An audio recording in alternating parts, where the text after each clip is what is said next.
আসসালামু আলাইকুম। আজকে আমি আপনাদের জন্য একটি ইজি নাস্তার রেসিপি নিয়ে এসেছি, যেটি বানাতে খুব কম সময় লাগে এবং খেতেও অনেক মজাদার প্লাস হেলদি।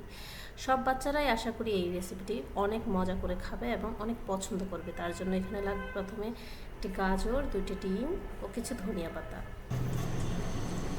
প্রথমে আমি ডিমটা ফাটিয়ে ডিমের সাদা অংশ ও কুসুমটা আলাদা করে নিচ্ছি। এরপরে ধুয়ে গাজরটা ভালো করে পরিষ্কার করে গাজরটা কেটে নেব।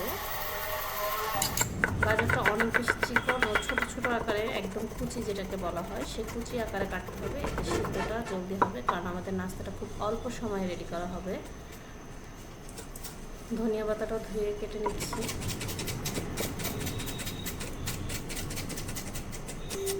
এরপর এখানে একটা গোল চামচে 2 চামচের মতো আমি ময়দা নিয়েছি। ডিমের সাদা অংশটার সাথে ময়দা, গাজর কুচি, ধনিয়া পাতা কুচি, সামান্য একটু জিরা গুঁড়া, একটু লবণ, একটু চিলি ফ্লেক্স ও একটু গোলমরিচের গুঁড়া দিয়ে ভালো করে মিশিয়ে নিব।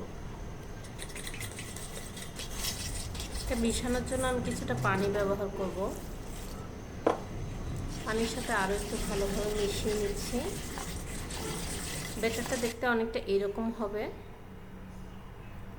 এরপরে আমি ডিমের যে কুসুমটা রয়েছে সেখানে একটু লবণ, একটু গোলমরিচের গুঁড়া দিয়ে আর একটু ফেটিয়ে নিব ডিমটা।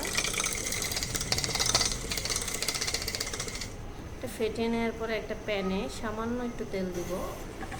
এই পর্যায়ে ময়দার যে ব্যাটারটা তৈরি করে রেখেছিলাম সেটা আমি একটা চামচের সাহায্যে প্যানে দিয়ে ছড়িয়ে ছড়িয়ে দিব। অনেকটা রুটির আকৃতি তৈরি করব।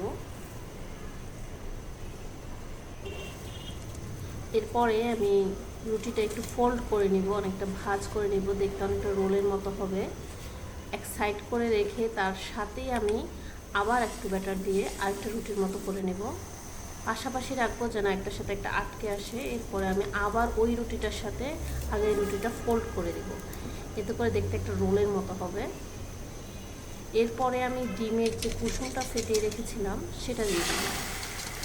এটা অনেকটা গোলাকৃতি করে রুটির মতো করে নিব, নর্মাল ডিম ভাজার মতো। এটাও এটার সাথে এবার আমি ফোল্ড করে দেব।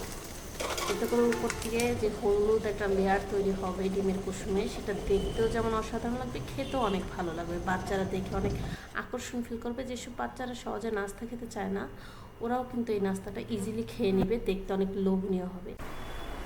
এরকম আরও মজার মজার রেসিপি পেতে আমার চ্যানেলটি সাবস্ক্রাইব করে পাশে থাকুন। ধন্যবাদ।